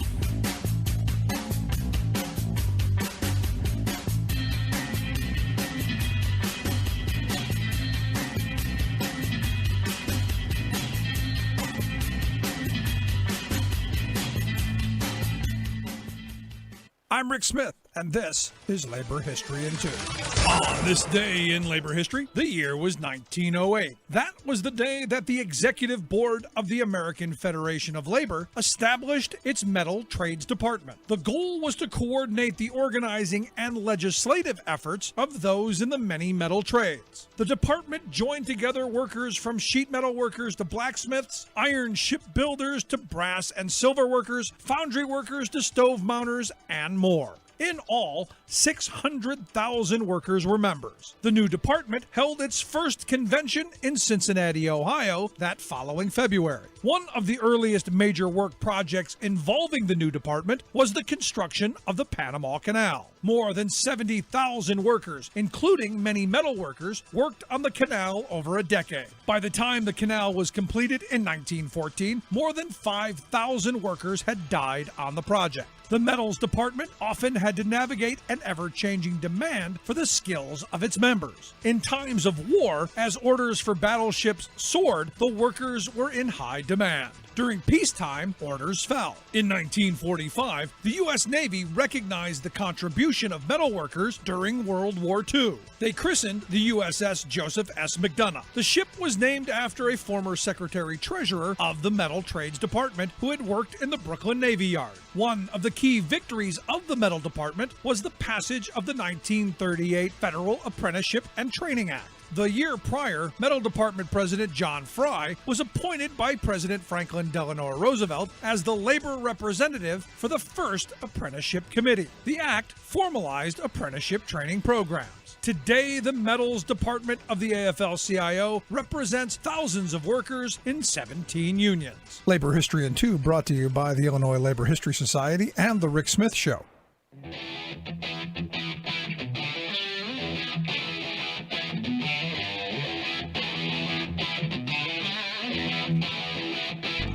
Welcome back to the Rick Smith Show. Now, here is Rick Smith.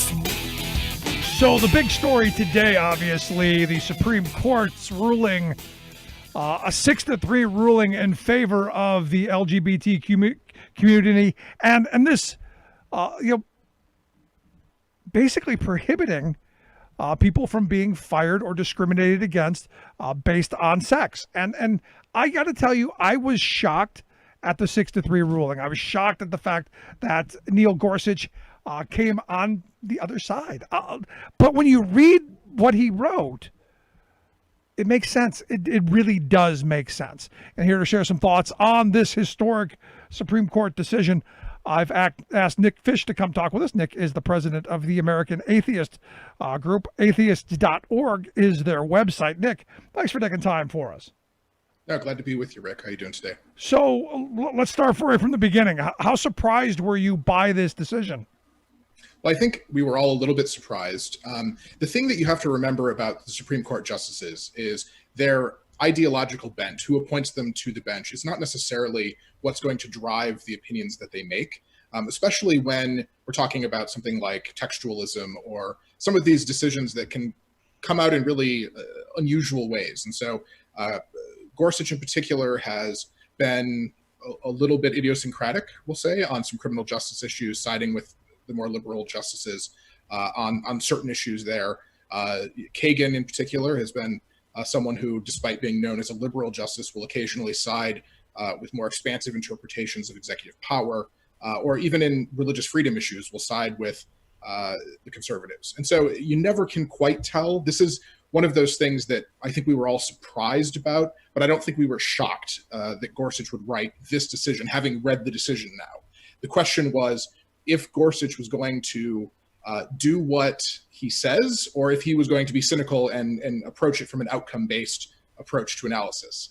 And what ended up happening is he interpreted the law in the way that he says he does, which isn't always what happens, to be clear. So it's a surprise, but it's not a shock.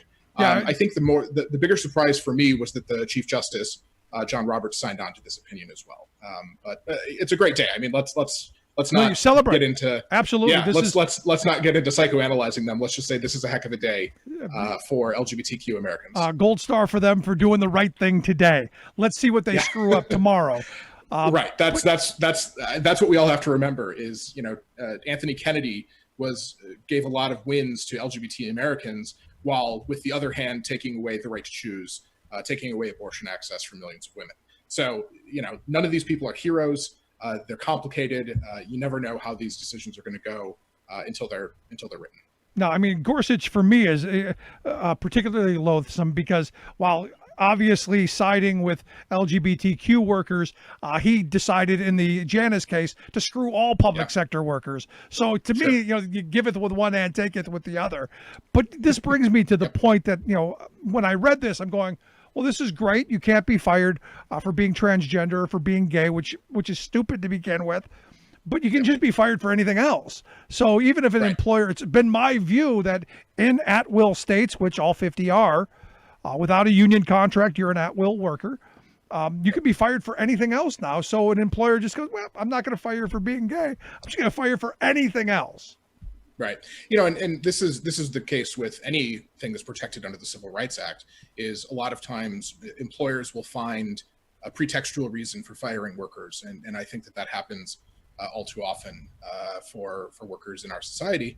And that certainly shows the challenges that we have in, so-called right to work states. And I know your position on those. And as the child of two proud public sector union members, I can tell you I'm right there with you, and I understand the frustration. But somebody made the joke, and I wish I could remember who said it, but it was something along the lines of transgender Americans and gay Americans are celebrating the right to lose EEOC complaints at the summary judgment stage as opposed to the motion to dismiss stage. Just meaning these lawsuits are still very hard to bring. It's still very hard to prove that you were fired for an impermissible reason. And that's exactly what you were just talking about. But it's important to remember that in places all across this country, that employers will proudly say, they were not ashamed to say, I'm firing you because you're gay. I'm firing you because you're trans. And in I think it was 28 states until today, that was completely legal. And that's, I will take additional protections for workers, even if they come in this piecemeal fashion. No, absolutely with you on this. And I said from the beginning, this is an historic win. Anything to protect people on the job for me is a win, is a good thing. But ultimately, we need to go even further. While this is good, this is a good day. My fear again is, there are other things that have to be done. That was my point. Yeah, no, and listen, there are so many injustices, and you were talking about this at the top of the show. There are so many injustices that workers in this country have to deal with in their day-to-day lives, and they disproportionately fall on people who don't have structural power. They fall on people of color, they fall on Black folks, they fall on LGBTQ people, and they fall on them because of history, because of the power of inertia in our society. And a lot of this decision, if you go and read it, especially if you read through, and I would encourage everyone to read this, by the way, for all the things that I dislike about Justice Gorsuch, the one thing that I really do like is his writing is very accessible. He doesn't rely on copious footnotes citing back to untold, academic journals. He writes so people can understand what the courts are saying. And I think that's really important. And he goes through point by point his analysis of this. And what he talks about is how in 1964, when the Civil Rights Act passed, no one would have interpreted the Civil Rights Act to include sexual harassment of men by other men in the workplace, as an example. And yet the Supreme Court held that that was, in fact, impermissible sex discrimination under the Civil Rights Act. No one at the time would have held that, firing a woman because she was too hard charging was a violation of the Civil Rights Act when it was passed.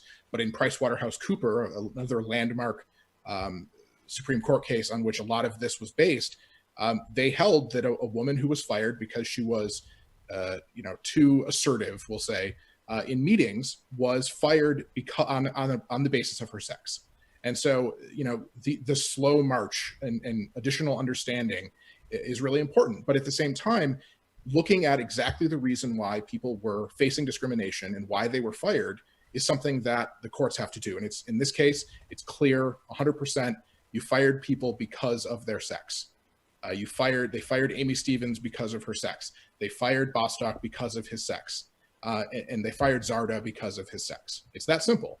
And so because of that, the Gorsuch felt very comfortable ruling in a pretty broad ruling in this case. Yeah, what's interesting to me is, with Gorsuch being the guy writing the decision, he was supposed to be the guy who was going to undo all this stuff. The evangelical community, at the time of his nomination and confirmation, they were basically dancing in the streets. This, I fear, is going to enrage them and going to motivate them to get out and vote in November. I'm curious your thoughts. I think this goes back to what I was talking about when I first started. Was it's hard to predict these outcomes. It's notable that Gorsuch was not on the original list of Supreme Court nominees put forward by Donald Trump, but he is through and through a Federalist Society member.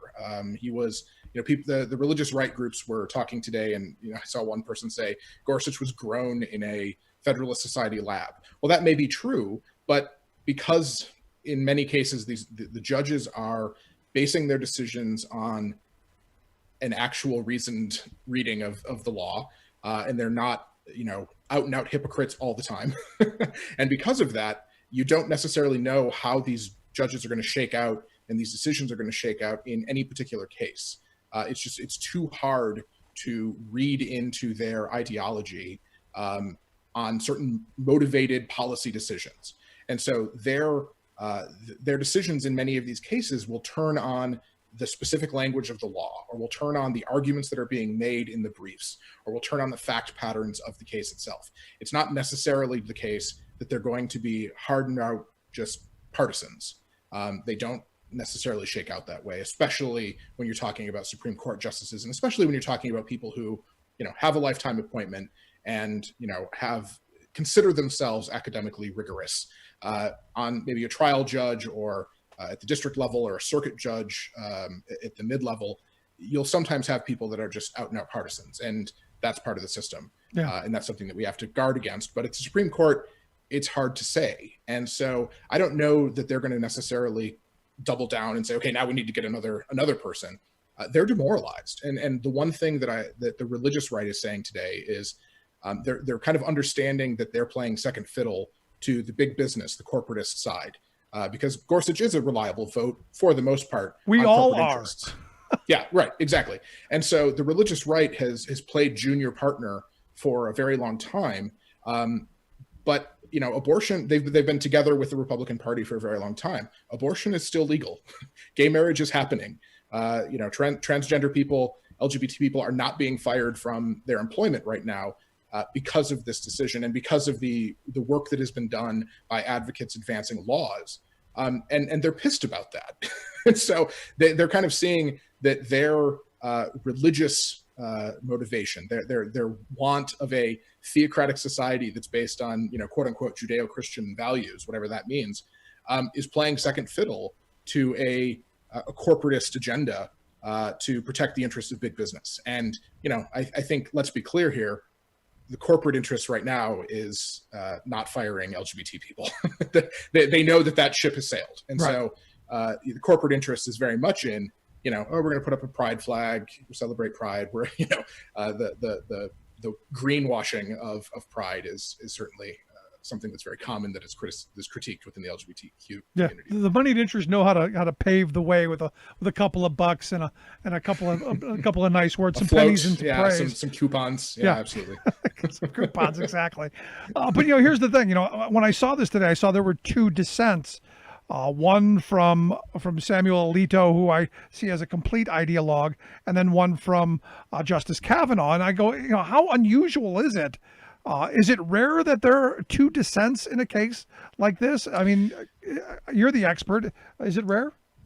Well, I don't know if I'd call myself an expert. I'm an interested observer, but it's not that uncommon, honestly. The justices will often write, even if it's, so you'll sometimes see decisions where there'll be a long decision, and then there'll be someone concurring in judgment and dissenting on this one piece. And so they're dissenting on the argument that's being made in one section. And so you'll see something like, an 8-1 decision with, Thomas dissenting because Thomas always dissents. And then you'll see, Kavanaugh concurring in judgment, but writing a dissent in Part 4, Section B.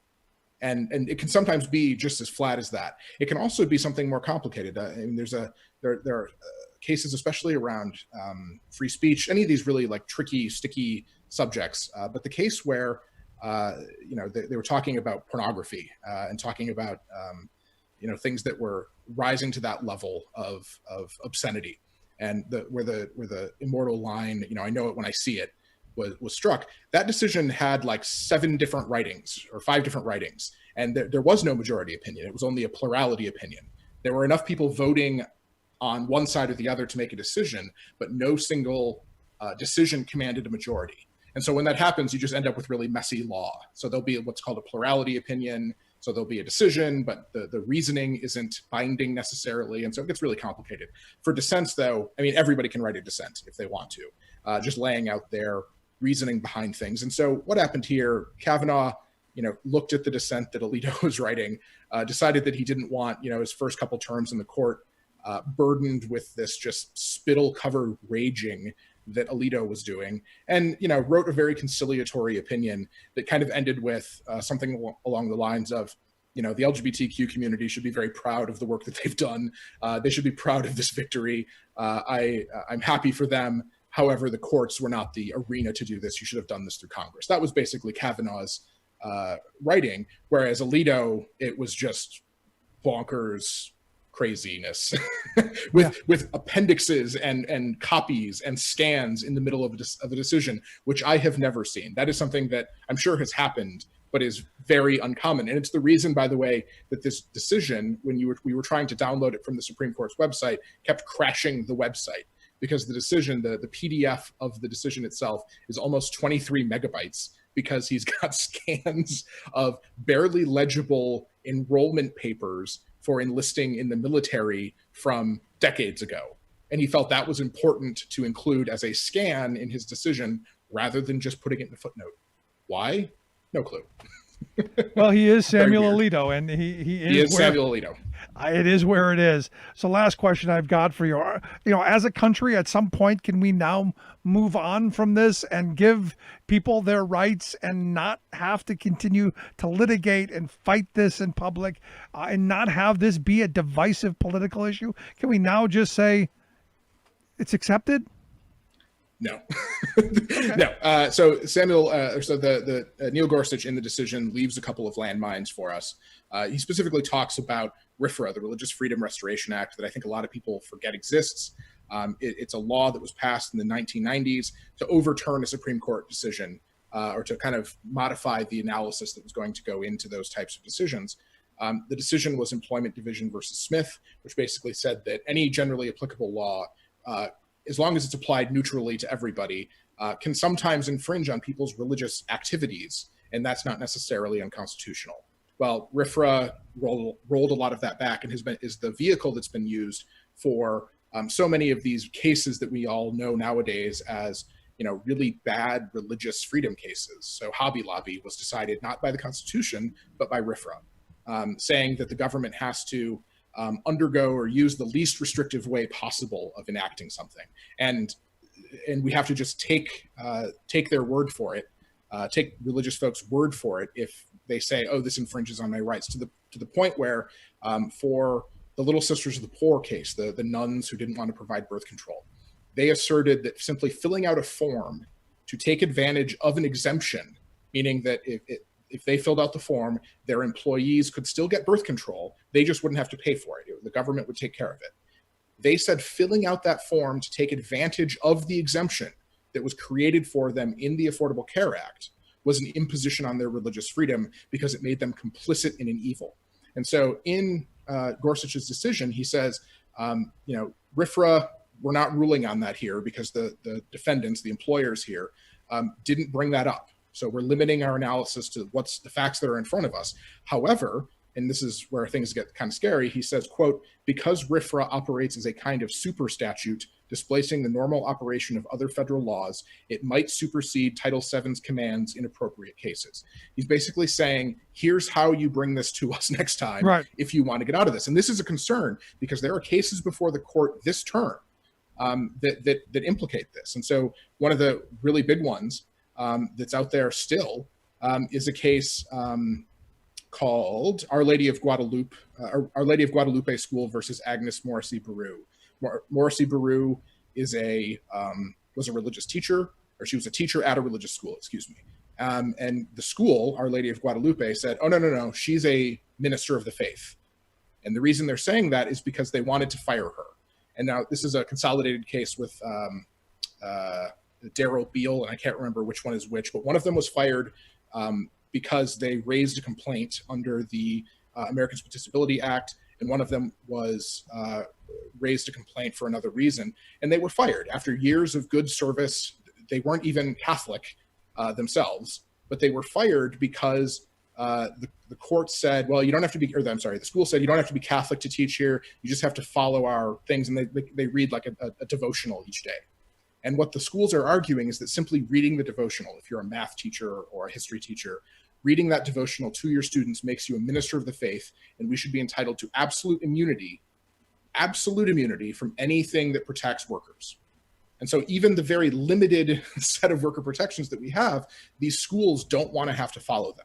They're flat out coming out and saying, it doesn't matter if we're firing this person for a discriminatory reason. It doesn't matter if we're retaliating against them for filing a complaint under the Americans with Disabilities Act. It doesn't matter because now that we're calling them ministers of the faith. And that's a really dangerous position for us to be in, because now schools, hospitals, all of these groups, these nonprofit groups that are affiliated with religious entities, and that's why American Atheists is so concerned about this, they're going to just reclassify everyone as a minister of the faith. They're going to say the person working in the front office, the secretary who answers the phone, the janitor, anybody is a minister of the faith because it's important that they uphold the precepts of the school. And then they can fire them for any reason. Yeah, because they have their sincerely held beliefs. You know it's coming. Nick, I appreciate it. And it's absolutely happening. Like this decision could come down any day. And so we're prepared for it. But, this is something that people need to keep an eye out on. And when it does, we want to have you back so you can share it with us. Nick, I appreciate the time. Keep up the great work. Thanks, Rick. Good to be with you. Good stuff. Nick Fish, president of the American Atheists. Make sure you check out their website, atheists.org. I'd love to hear your thoughts. You can email me, rick@thericksmithshow.com. Quick break, right back. Stick around. This is The Rick Smith Show. We're working people. Come to talk.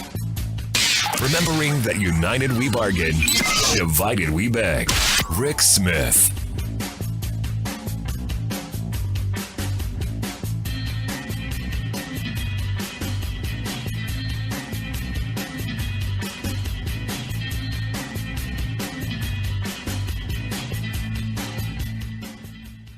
I'm Rick Smith, and this is Labor History in 2.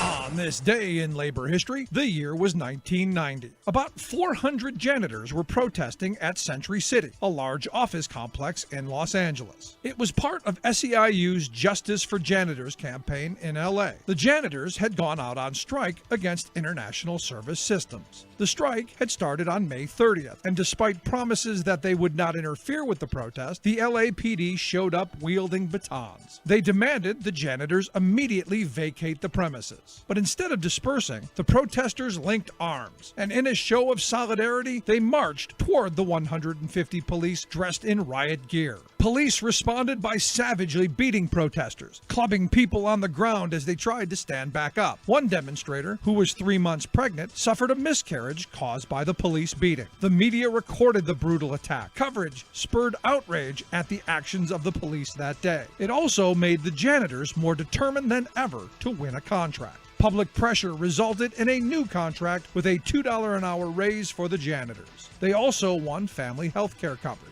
SEIU filed suit over the police conduct, and 3 years later, the LA City Council awarded the union more than $2.3 million. But the police did not have to admit guilt for the attack. 200 janitors gathered on the steps of City Hall to await the settlement decision. Joel Vasquez, one of the janitors who was beaten on that day, addressed the crowd saying, "The people who are supposed to protect us didn't. They beat us." Today,